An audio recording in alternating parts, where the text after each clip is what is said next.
এবারে যাবে সংসদে, নির্বাচনে বিজয় হবে। সরকারকে মেসেজ দিতে চাই, ৮ দলের যে দাবি এটা গণদাবিতে পরিণত হয়েছে, জনতার গণস্রোত তৈরি হয়েছে। সুতরাং জুলাই সনদের আইনি ভিত্তি দিতেই হবে, পেয়ার পদ্ধতি নির্বাচন হতেই হবে এবং ৮ দলের যে ৫ দফা দাবি, এ দাবি আদায় না হওয়া পর্যন্ত বাংলার এই জমিনে আমরা কোনো নির্বাচন মানি না, হতে দেব না ইনশাল্লাহ। এর জন্য আঙ্গুল যদি বাঁকা করতে হয়, আমাদের নেতৃবৃন্দ ইতিমধ্যে বলেছেন আমরা আঙ্গুল বাঁকা করবো ইনশাল্লাহ। যে কোনো মূল্যে বাংলার এই জমিনে আমরা ৫ দফা দাবি আদায় করেই ছাড়বো ইনশাল্লাহ। আর নচেত যেভাবে ২৪-এ আমরা আওয়ামী ফ্যাসিস্টকে উৎখাত করেছি, প্রয়োজনে আবার বাংলাদেশে কোনো আন্দোলন হবে, উপদেষ্টা পরিষদকেও আমরা ছাড় দেব না। আমরা আন্দোলনের মাধ্যমে নতুন করে বিপ্লবী সরকার গঠন করবো ইনশাল্লাহ।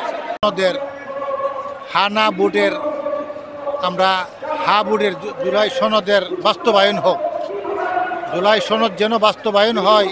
এই যে এতগুলা রাজপথে শহীদ হয়েছে, এই স্বৈরাচার সরকারকে হটাইয়া সেই জুলাই সনদ যেন বাস্তবায়িত হতে পারে, সেই জন্য আমরা এখানে জমায়েত হয়েছি। জামাত ইসলামের ডাকে আমরা এখানে আসছি।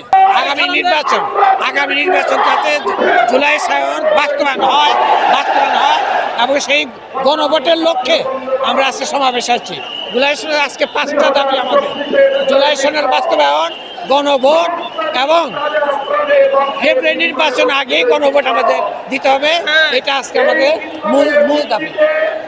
আমরা সাধারণ জনগণ মনে করি, যেখানে বাংলাদেশের ইসলামী নেতৃবৃন্দ ৮ দল ঐক্যবদ্ধ হয়েছে, সুতরাং এটা গণদাবিতে পরিণত হয়েছে এই ডিসেম্বরের আগেই গণভোট হওয়া। যদি গণভোট না হয়, আমাদের কেন্দ্র থেকে যে কোনো ধরনের দুর্বার আন্দোলনের ডাক দিলে আমরা সেই আন্দোলনে ঝাঁপিয়ে পড়ব এবং বর্তমান অন্তর্বর্তীকালীন সরকারকে বাধ্য করব জাতীয় ভোটের আগে, জাতীয় নির্বাচনের আগে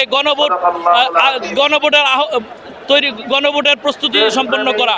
এবং আমরা এটা বিশ্বাস করি, যদি গণভোট না হয় তাহলে জুলাই এই আন্দোলন, শত শহীদদের রক্ত বৃথা যাবে। আর যদি জুলাই সনদ বাস্তবায়িত হয়, আগামী সরকার হবে টেকসই সরকার, আগামী সরকার হবে ইসলামী সরকার এবং আগামী বাংলাদেশ হবে ইসলামের বাংলাদেশ।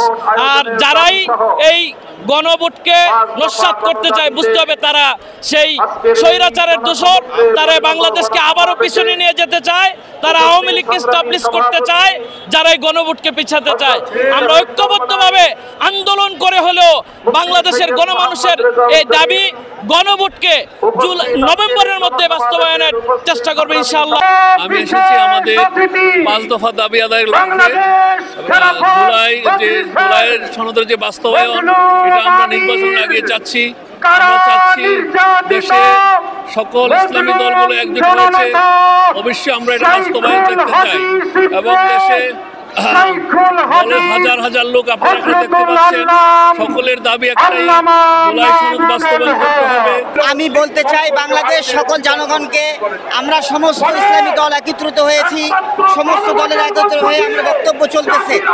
তো কি জন্য 5টি দাবি আদায়ের লক্ষ্যে আমরা সকল ইসলামিক নেতাকর্মীরা একত্রিত হয়েছি এবং মূল আমাদের পয়েন্টটা হলো গণভোটের। এই নভেম্বরের ভিতরে আমাদের গণভোট দিতে হবে। জুলাই সনদ বাস্তবায়ন এবং নভেম্বরের মধ্যে গণভোটের দাবিতে জামাতে ইসলাম সহ সমমনা 8 দলের সমাবেশ চলছে ঐতিহাসিক পল্টন ময়দানে।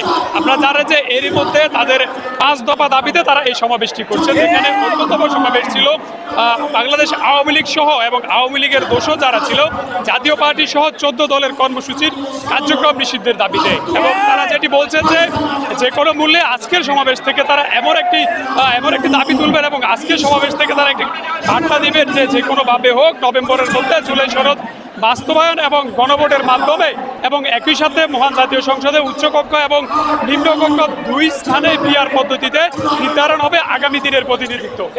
পল্টন ময়দান থেকে ফারুক মজুমদার, 71, ঢাকা।